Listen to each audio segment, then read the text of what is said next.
खून की पहली रात। भाग 1। बारिश भरी रात। रात के 1:38 आसमान पर काले बादलों ने शहर को इस तरह ढक लिया था जैसे किसी ने पूरी दुनिया पर स्याही उड़ेल दी हो। तेज बारिश लगातार सड़कों को धो रही थी। बिजली की चमक हर कुछ मिनट में अंधेरे को चीरती और फिर सब कुछ पहले से भी ज्यादा भयावह दिखाई देने लगता। यह शहर दिन में जितना जीवंत था, रात में उतना ही रहस्यमय हो जाता था। सड़क किनारे लगी स्ट्रीट लाइटें बारिश की बूंदों के बीच धुंधली पड़ चुकी थी। हवा में मिट्टी की भीगी हुई खुशबू थी, लेकिन उस खुशबू के पीछे एक अजीब सी बेचैनी भी तैर रही थी। ऐसा लग रहा था मानो शहर किसी अनहोनी का इंतजार कर रहा हो। दूर कहीं एक पुरानी घड़ी ने 12 बजने से पहले की धीमी धीमी घंटियां बजानी शुरू की। सड़कों पर इक्का दुक्का गाड़ियां ही दिखाई दे रही थी। दुकानें बंद थीं। गलियों में केवल बारिश की आवाज और हवा की सीटी सुनाई दे रही थी। इसी बीच काले रंग का एक लंबा रेनकोट पहने एक व्यक्ति धीरे धीरे सड़क पर चलता हुआ दिखाई दिया। उसका चेहरा पूरी तरह हुड के नीचे छिपा हुआ था। उसके कदम न तेज थे न धीमे। ऐसा लगता था जैसे उसे ठीक ठीक पता हो कि उसे कहां जाना है। उसके दाहिने हाथ में चमड़े का एक पुराना बैग था। बैग पर बारिश की बूंदें लगातार गिर रही थी, लेकिन उसने उसे जरा भी कसकर नहीं पकड़ा था। जैसे उसके लिए बैग की नहीं, उसके भीतर रखी किसी चीज की अहमियत हो। एक बिजली चमकी। एक पल के लिए उसकी परछाई सड़क पर लंबी होकर फैल गई। फिर अंधेरा। वह बिना पीछे देखे आगे बढ़ता रहा। शहर के पुराने हिस्से में पहुंचते ही सड़कें और संकरी हो गई। दोनों ओर जर्जर इमारतें खड़ी थीं, जिनकी टूटी खिड़कियां हवा के साथ चरमराने लगीं।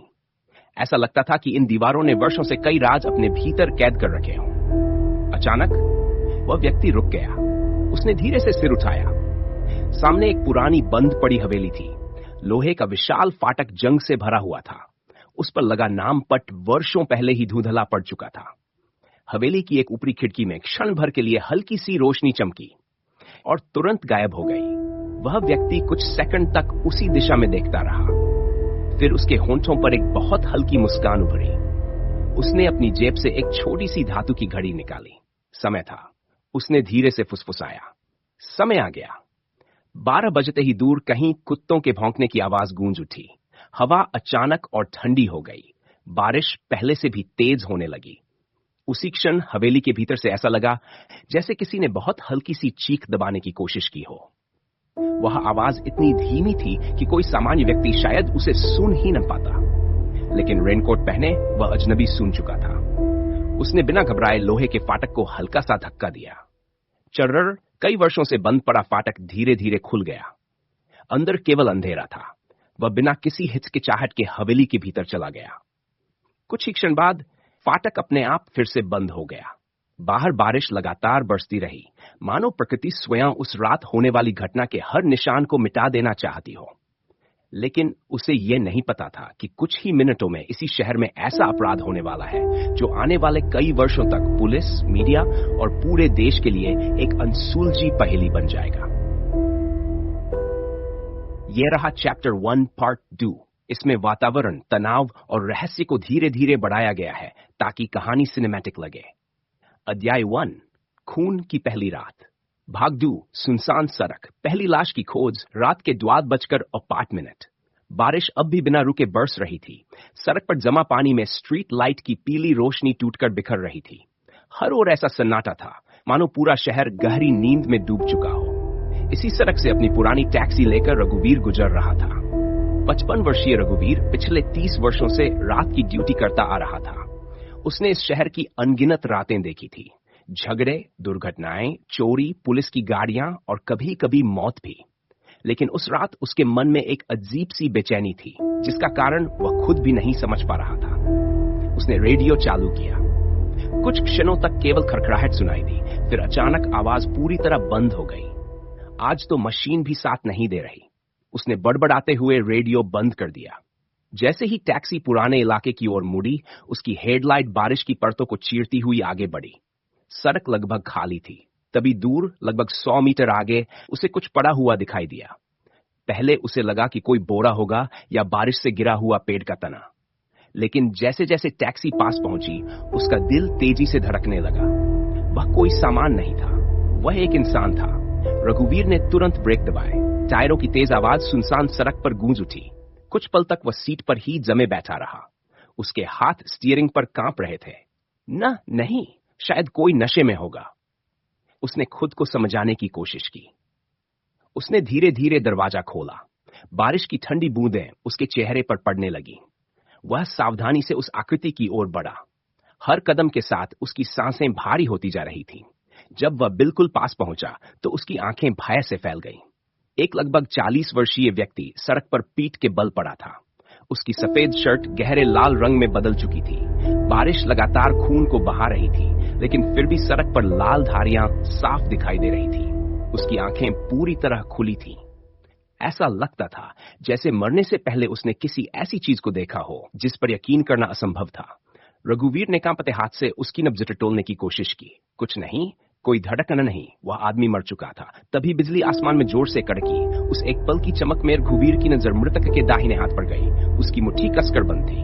काफी हिम्मत जुटाकर रघुवीर ने उंगलियां धीरे धीरे खोली। अंदर एक छोटा सा कागज का टुकड़ा था। बारिश से भीगने के बावजूद उस पर एक शब्द बिल्कुल साफ दिखाई दे रहा। भ्रम रघुवीर के शरीर में सिहरन दौड़ गई। यह है, इसका क्या मतलब है? उसके होंठ कांप उठे। उसी क्षण उसे महसूस हुआ कि वह अकेला नहीं है, जैसे कोई दूर खड़ा उसे देख रहा हो। उसने तुरंत पीछे मुड़कर देखा। सड़क खाली थी, बारिश, हवा और अंधेरा, बस इतना ही। लेकिन फिर सड़क के दूसरी ओर एक बुझी हुई स्ट्रीट लाइट के नीचे काले रेनकोट में लिपटी एक धुंधली सी आकृति कुछ सेकंड के लिए दिखाई दी। रघुवीर ने घबराकर पलक झपकी। अगले ही पल वह आकृति गायब थी। उसका दिल इतनी तेज धड़क रहा था कि उसे अपनी ही सांसों की आवाज सुनाई दे रही थी। कांपते हाथों से उसने जेब से मोबाइल निकाला और पुलिस कंट्रोल रूम का नंबर मिलाया। उसे जरा भी अंदाजा नहीं था कि यह सिर्फ एक हत्या नहीं थी। ये एक ऐसे खेल की पहली चाल थी जिसका अंत पूरे शहर की किस्मत बदलने वाला था। यह रहा चैप्टर 1 पार्ट 3। इसमें पुलिस, फॉरेंसिक टीम और भ्रम वाले रहस्यमयी सुराग के साथ कहानी का तनाव आगे बढ़ता है। अध्याय 1, खून की पहली रात। भाग 3, पुलिस की एंट्री और रहस्यमयी शब्द भ्रम। रात के 12:60 दूर से पुलिस सायरन की आवाज सुनसान सड़क की खामोशी को चीरती हुई पास आने लगी। कुछ ही क्षणों में 2 पुलिस जीपें और एक फॉरेंसिक वैन घटनास्थल पर आकर रुकी। लाल और नीली फ्लैशलाइट्स बारिश की बूंदों पर पड़कर अजीब सा दृश्य बना रही थी। सबसे पहले जीप से इंस्पेक्टर विक्रम राठौड़ उतरे। लगभग 45 वर्ष की आयु, तेज निगाहें और वर्षों के अनुभव से उपजा धैर्य उनके चेहरे पर साफ दिखाई देता था। उन्होंने बिना समय गंवाए पूरे इलाके पर नजर डाली। पूरे क्षेत्र को तुरंत सील करो, उन्होंने सख्त आवाज में आदेश दिया। दोनों ओर पीली पुलिस टेप लगा दी गई। आसपास मौजूद कुछ लोग जो शोर सुनकर अपने घरों से बाहर निकल आए थे, उन्हें सुरक्षित दूरी पर रोक दिया गया। इसी बीच फॉरेंसिक टीम की प्रमुख डॉर्स मीरा सेन अपने दस्ताने पहनते हुए शव के पास पहुंची। उनके साथ 2 तकनीशियन कैमरा, साक्ष्य बैग और वैज्ञानिक उपकरण लेकर आए। तस्वीरें लो, हर कोण से, मीरा ने कहा। कैमरे की फ्लैश बार बार चमकने लगी। बारिश लगातार सबूत मिटाने की कोशिश कर रही थी, इसलिए हर सेकंड कीमती था।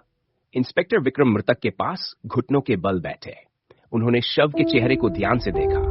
चेहरे पर भय साफ झलक रहा था, मानो मरने से पहले उसने किसी ऐसे व्यक्ति को देखा हो जिसे पहचान कर वह स्तब्ध रह गया हो।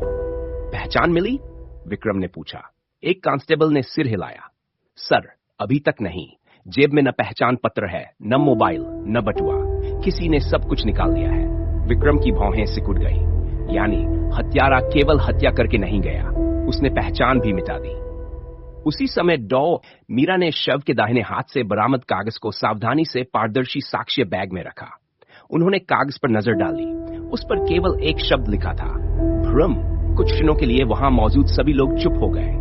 सिर्फ एक शब्द, मीरा ने धीमे स्वर में कहा, लेकिन शायद यही इस पूरी पहेली की पहली चाबी है। विक्रम ने कागज को गौर से देखा। धमकी, संदेश या किसी खेल की शुरुआत? कोई उत्तर नहीं था। तभी एक तकनीशियन दौड़ता हुआ आया। सर, क्या मिला? घटनास्थल से लगभग 15 मीटर दूर बारिश में एक जूते के निशान मिले हैं। सिर्फ एक स्पष्ट निशान, उसके बाद सब धुल चुका है। विक्रम तुरंत वहां पहुंचे। मिट्टी पर उभरा वह निशान गहरा था, जैसे कोई भारी जूता पहनकर रुका हो। इसका सांचा तैयार करो, उन्होंने आदेश दिया। मीरा ने आसपास नजर दौड़ाई। फिर अचानक उनकी निगाह सड़क के दूसरी ओर लगी एक पुरानी सीसीटीवी कैमरे पर पड़ी। अगर यह कैमरा चल रहा हो, उन्होंने कहा। एक कांस्टेबल तुरंत दुकान के मालिक को बुलाने दौड़ा। विक्रम ने एक बार फिर उस छोटे से कागज को देखा। भ्रम, ये शब्द उनके मन में बार बार गूंज रहा था।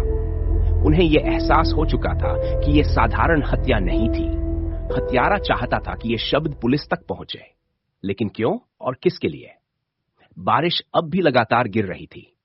दूर अंधेरे में सड़क के मोड़ पर एक काली कार कुछ सेकंड के लिए रुकी।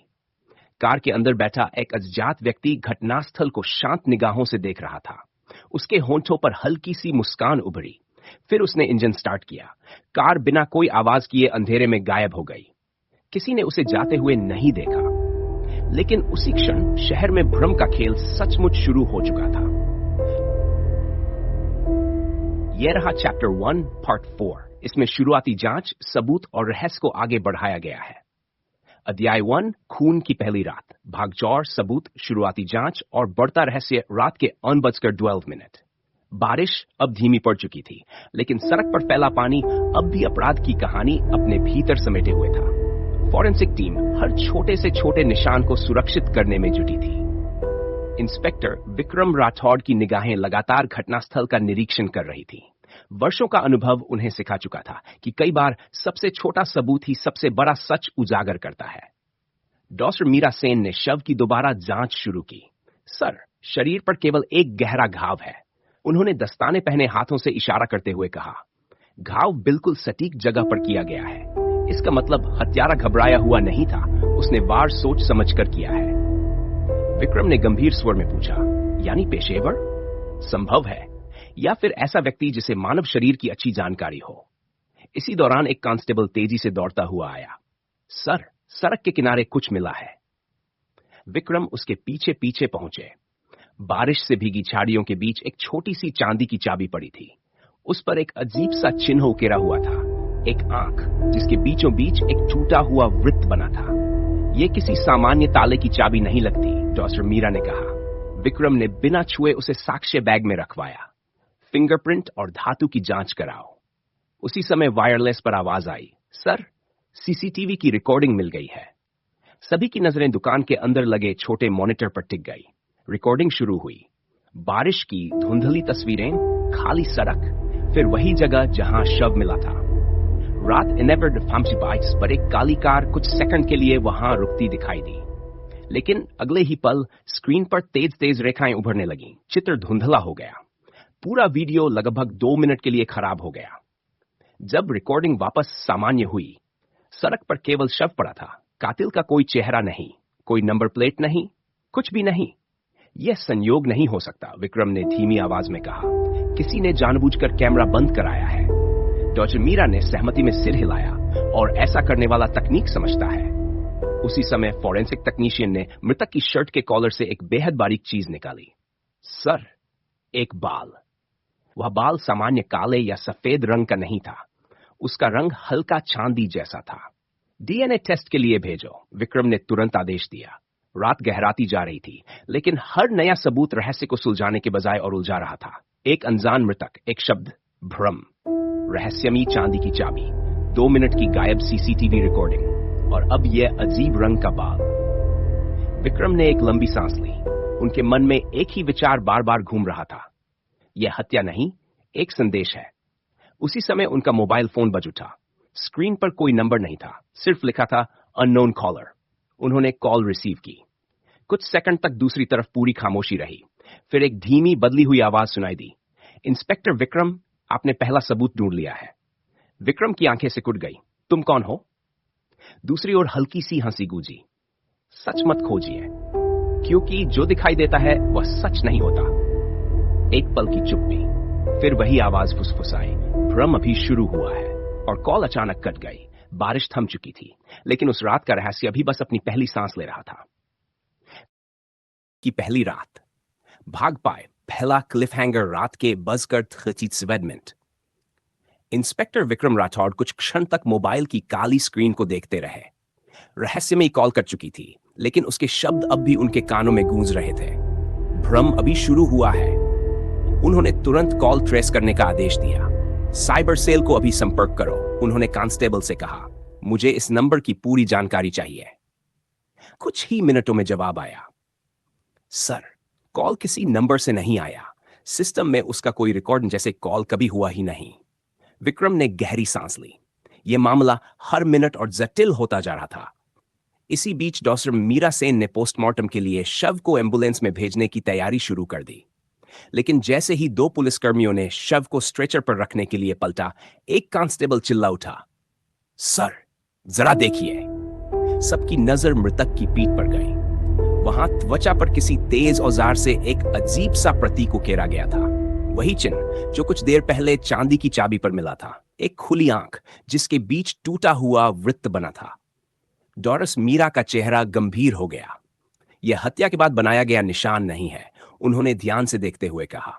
घाव के किनारों पर खून का बहाव बता रहा है कि यह चिन्ह पीड़ित के जीवित रहते बनाया गया था। विक्रम की मुट्ठियां भींच गई। यानी हत्यारा चाहता था कि यह निशान जरूर मिले। उसी समय एक पुलिसकर्मी दौड़ता हुआ आया। सर, क्या हुआ? हमें मृतक की पहचान मिल गई है। कौन है? कांस्टेबल ने फाइल खोली। नाम राहुल मेहता, उम्र 46 वर्ष, पेशा चार्टर्ड अकाउंटेंट। विक्रम ने तुरंत अगला सवाल पूछा, कोई आपराधिक रिकॉर्ड? नहीं सर, बिल्कुल साफ रिकॉर्ड। दुश्मनी? अभी तक कुछ नहीं मिला। विक्रम कुछ पल चुप रहे। एक साधारण आदमी, लेकिन हत्या का तरीका बिल्कुल असाधारण। तभी वायरलेस पर घबराई हुई आवाज सुनाई दी। ओपन कोट, कंट्रोल से सभी यूनिट्स को सूचना, शहर के दूसरे छोर पर एक और संदिग्ध घटना की सूचना मिली है। Close coat. विक्रम ने तुरंत वायरलेस उठाया। लोकेशन बताओ। दूसरी ओर से जवाब आया, पुराना रेलवे गोदाम। क्या वहां भी हत्या हुई है? कुछ सेकंड की चुप्पी रही। फिर आवाज आई, सर, अभी पुष्टि नहीं हुई है, लेकिन वहां भी एक कागज मिला है। विक्रम का दिल एक पल के लिए थम सा गया। उस पर क्या लिखा है? वायरलेस से धीमी आवाज आई, भ्रम। घटनास्थल पर मौजूद हर पुलिसकर्मी एक दूसरे का चेहरा देखने लगा। क्या यह एक सीरियल किलर था, या कोई ऐसा खेल शुरू हो चुका था जिसमें हर हत्या पहले से तय थी? विक्रम बिना एक पल गंवाए जीप की ओर दौड़े। मीरा, तुम पोस्टमार्टम संभालो, मैं रेलवे गोदाम जा रहा हूं। जीप तेजी से सड़क पर दौड़ पड़ी। बारिश फिर शुरू हो चुकी थी, लेकिन उसी समय शहर के एक अज्ञात स्थान पर एक अंधेरे कमरे में कई स्क्रीन एक साथ जल उठी। उनमें से एक स्क्रीन पर इंस्पेक्टर विक्रम की जीप का लाइव दृश्य दिखाई दे रहा था। कुर्सी पर बैठा एक अज्ञात व्यक्ति शांत भाव से यह सब देख रहा था। उसने मेज पर रखी काली डायरी खोली। पहले पन्ने पर एक नाम पहले से लिखा था, राहुल मेहता, पूर्ण। उसने मुस्कुराते हुए अगली पंक्ति पर पेन रखा। धीरे धीरे उसने दूसरा नाम लिखा, लेकिन पाठक उस नाम को पढ़ पाता उससे पहले ही उसने डायरी बंद कर दी। कमरे में केवल उसकी धीमी हंसी गूंजी। खेल शुरू हो चुका था। अध्याय 1 समाप्त। आगे चैप्टर 2 रहस्यमयी संदेश में हम नए अपराध स्थल डिटेक्टिव आर्यन सिंह के प्रवेश की भूमिका और भ्रम के पीछे छिपे संगठन के पहले संकेत की ओर बढ़ेंगे।